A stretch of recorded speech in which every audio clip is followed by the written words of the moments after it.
ചിത്രത്തിൻ്റെ തുടക്കത്തിൽ മരം കൊണ്ട് ഒരു മാലാഖയുടെ രൂപം നിർമ്മിക്കുന്ന നാസ്തി എന്ന യുവതിയെയാണ് കാണിക്കുന്നത്.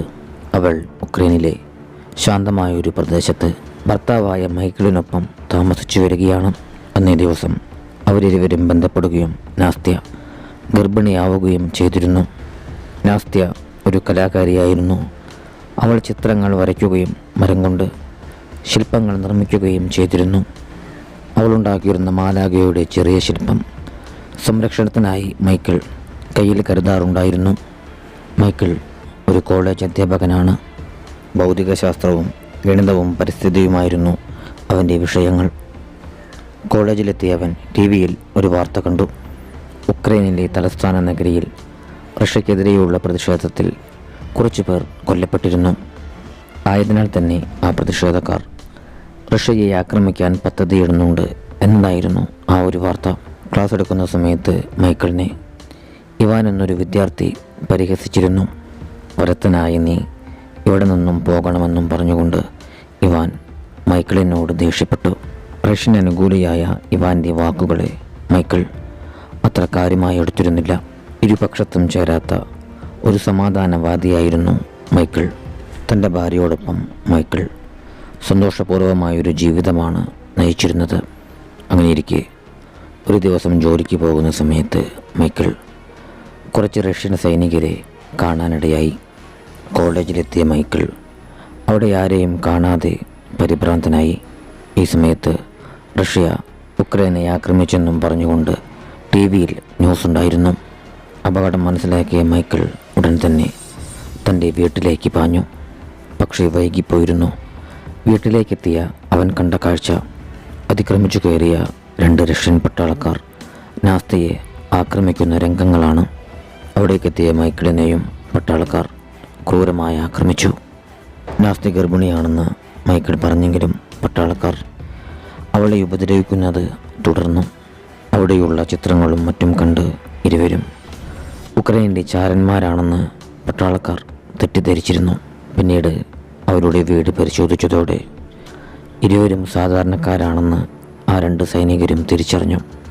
എങ്കിലും അവരുടെ വീടിനെ തീയിട്ടുകൊണ്ടാണ് റഷ്യൻ പട്ടാളം മടങ്ങിയിരുന്നത്.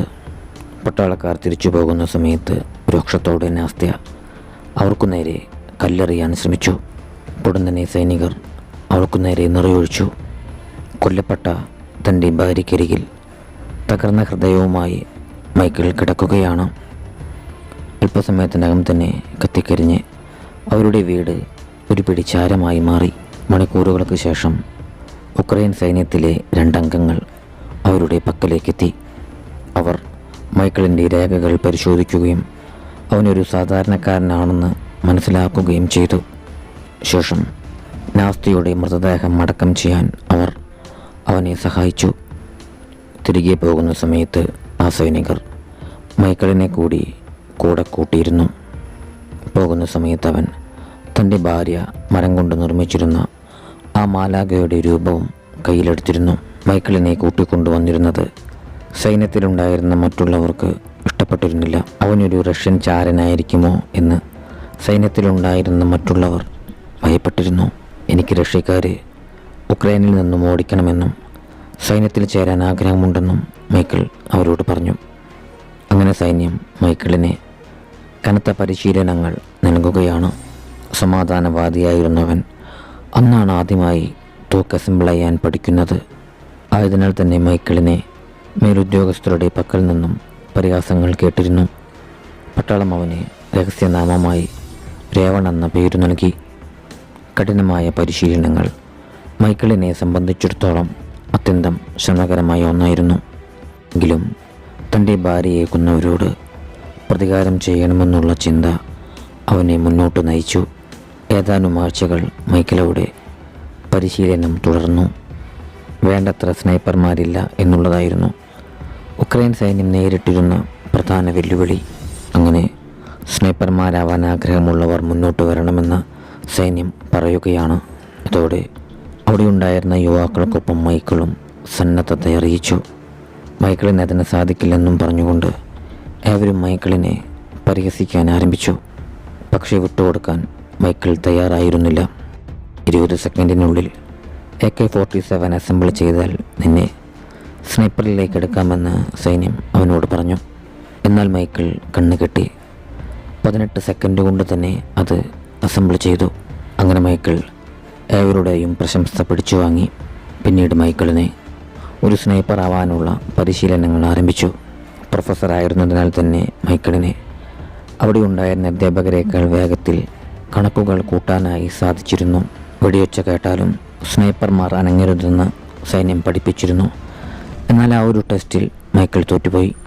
എന്നിരുന്നാലും ഇരുട്ടിൽ ശത്രുവിന് നേരെ നിറയൊഴിക്കാൻ മൈക്കിൾ പ്രാഗൽഭ്യം നേടിയിരുന്നു. അങ്ങനെ നല്ല റാങ്കോടെ മൈക്കിൾ സ്നൈപ്പർ ടെസ്റ്റ് പാസ്സായി. പിന്നീട് മൈക്കിൾ തൻ്റെ സഹ സ്നൈപ്പർമാരോടൊപ്പം തൻ്റെ ആദ്യത്തെ ദൗത്യത്തിനായി യുദ്ധഭൂമിയിലേക്ക് ഇറങ്ങുകയാണ്. റഷ്യക്കാർ പിടിച്ചെടുത്തിരുന്ന ചെക്ക് പോസ്റ്റ് വീണ്ടെടുക്കുക എന്നുള്ളതായിരുന്നു അവരുടെ ദൗത്യം. ഓരോ സ്നൈപ്പറിനും ഓരോരോ റഷ്യൻ പട്ടാളക്കാരെയായി ടാർഗറ്റ് നൽകി. പക്ഷേ അവർ ഷൂട്ട് ചെയ്യാനൊരുങ്ങിയപ്പോൾ ഒരു സാധാരണ പൗരൻ്റെ വണ്ടി അതുവഴി കടന്നു വരികയാണ്. അതോടെ അവർ ദൗത്യം താൽക്കാലികമായി നിർത്തിവെച്ചു. എന്നാൽ റഷ്യൻ പട്ടാളക്കാർ ആ 2 സിവിലിയന്മാരോടും ക്രൂരമായി പെരുമാറുകയാണ്. അതോടെ മൈക്കിളും കൂട്ടരും അവിടെ ഉണ്ടായിരുന്ന റഷ്യൻ സൈനികരെ ഓരോരുത്തരെയായി കൊലപ്പെടുത്തുകയാണ്. ഭീതിയോടെ അവശേഷിച്ചൊരു സൈനികൻ സിവിലിയനായ സ്ത്രീയെ ബന്ദിയാക്കി. ഞൊടിയിടയിൽ തന്നെ അയാളെയും മൈക്കിളും കൂട്ടരും ചേർന്ന് കൊലപ്പെടുത്തി. ശേഷം അവർ ആ ഒരു ചെക്ക് പോസ്റ്റിൽ ഉക്രൈൻ പതാക നാട്ടി. ചെക്ക് പോസ്റ്റിൻ്റെ നിയന്ത്രണം വീണ്ടെടുത്തതിനു ശേഷം അവർ മടങ്ങി. മറ്റൊരു ദൗത്യത്തിൽ മൈക്കിളിനെ അവൻ ജോലി ചെയ്തിരുന്ന കോളേജ് സന്ദർശിക്കാനായി അവസരം ലഭിച്ചു. ആരുമില്ലാതെ ബെഞ്ചും ഡെസ്കുകളുമെല്ലാം പൊടി പിടിച്ച് കിടക്കുന്ന കാഴ്ച അവനെ വേദനിപ്പിച്ചു. അങ്ങനെ ഇരിക്കെയാണ് മൈക്കിളിൻ്റെ ഒരു സഹപ്രവർത്തകൻ റഷ്യൻ സൈന്യത്തിൻ്റെ സ്നൈപ്പറാൽ കൊല്ലപ്പെടുന്നത്. ഈ ഒരു സംഭവത്തോടെ മൈക്കിളിൻ്റെ പ്രതികാരദാഹം വർദ്ധിച്ചു. പിന്നീട് മൈക്കിളിൻ്റെ ടീം മറ്റൊരു ദൗത്യത്തിനായി പോവുകയാണ്. ശത്രുക്കളെ കൊലപ്പെടുത്താനായി അവർ സ്ഫോടക വസ്തുക്കൾ സജ്ജീകരിച്ചു.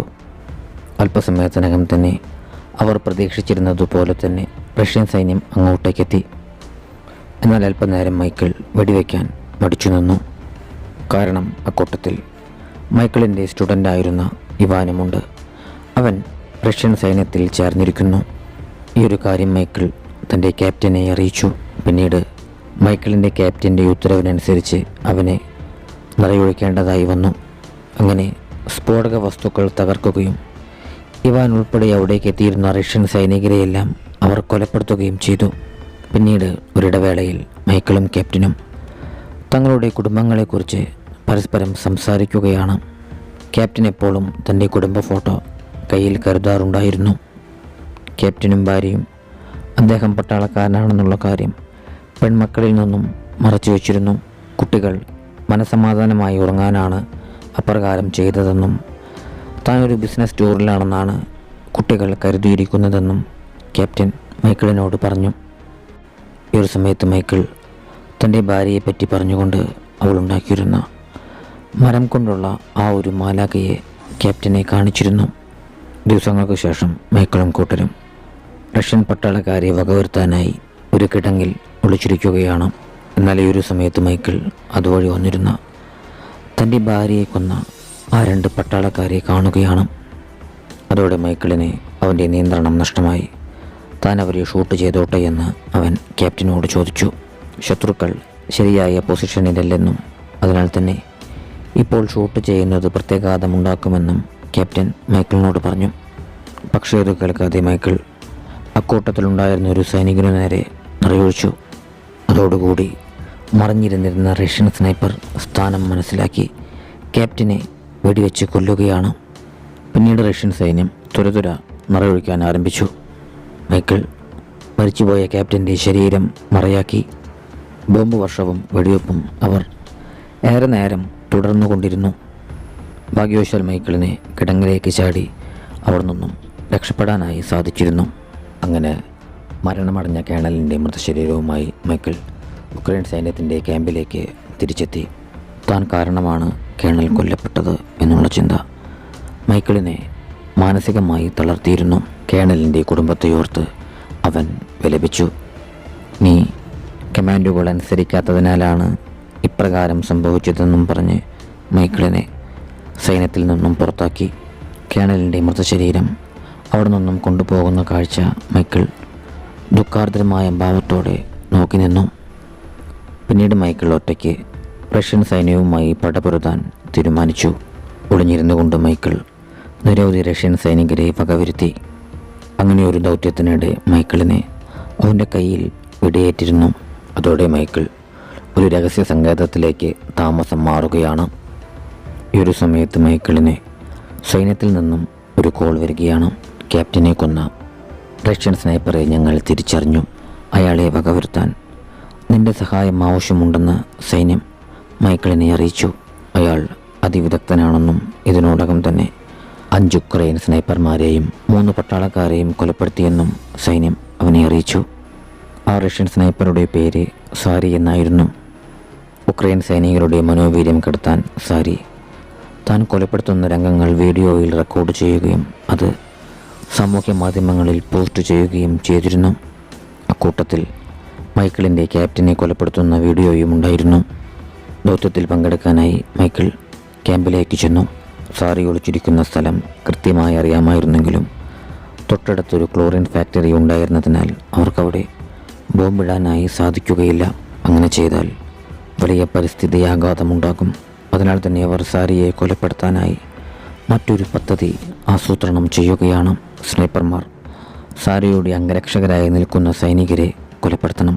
അതിനുശേഷം മൈക്കിൾ സാരിയുടെ പക്കലേക്ക് പ്രവേശിച്ച് അയാളെ വകവരുത്തണം. അങ്ങനെ ദൗത്യം ആരംഭിക്കുകയാണ്. ഉക്രൈൻ സ്നൈപ്പർമാർ വിവിധയിടങ്ങളിലായി ഒളിച്ചിരുന്നു. ഈ ഒരു സമയത്ത് മൈക്കിൾ ഇഴഞ്ഞു നീങ്ങി സാരി ഒളിച്ചിരുന്നിരുന്ന ആ ഒരു കെട്ടിടത്തിൻ്റെ പരിസരത്തേക്ക് പ്രവേശിക്കുകയാണ്. അവിടേക്കെത്തിയ മൈക്കിൾ കണ്ടത് തൻ്റെ ഭാര്യയ്ക്കു നേരെ ആക്രമണം നടത്തിയിരുന്ന 2ാമത്തെ സൈനികനെയാണ്.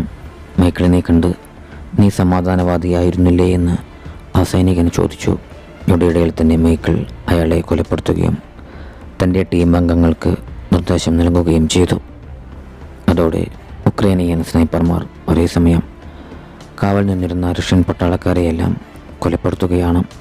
സാരി അടക്കം ഇനി 2 റഷ്യൻ സ്നൈപ്പർമാർ മാത്രമാണ് അവശേഷിക്കുന്നത്.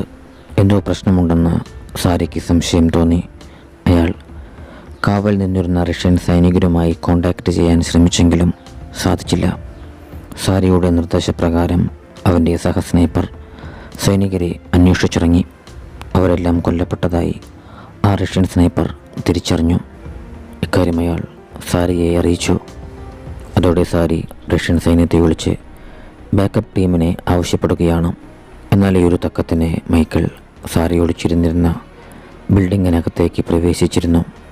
പിന്നീട് തൻ്റെ പൊസിഷനിലേക്ക് മടങ്ങിയ സാരി മൈക്കിളിൻ്റെ മരം കൊണ്ടുള്ള ആ ഒരു മാലാഖയുടെ രൂപം അവിടെ കാണുകയാണ്. ഞെട്ടിത്തെറിച്ച സാരിയുടെ ദേഹത്തേക്ക് ഒരു കത്തിയുമായി മൈക്കിൾ ചാടി വീണു. അങ്ങനെ മൈക്കിൾ സാരിയെ ശബ്ദമുണ്ടാക്കാതെ കുത്തിക്കൊലപ്പെടുത്തി. പിന്നീട് മൈക്കിൾ സാരിയുടെ സ്നൈപ്പർക്കു നേരെ ഗ്രനേഡ് എറിഞ്ഞു.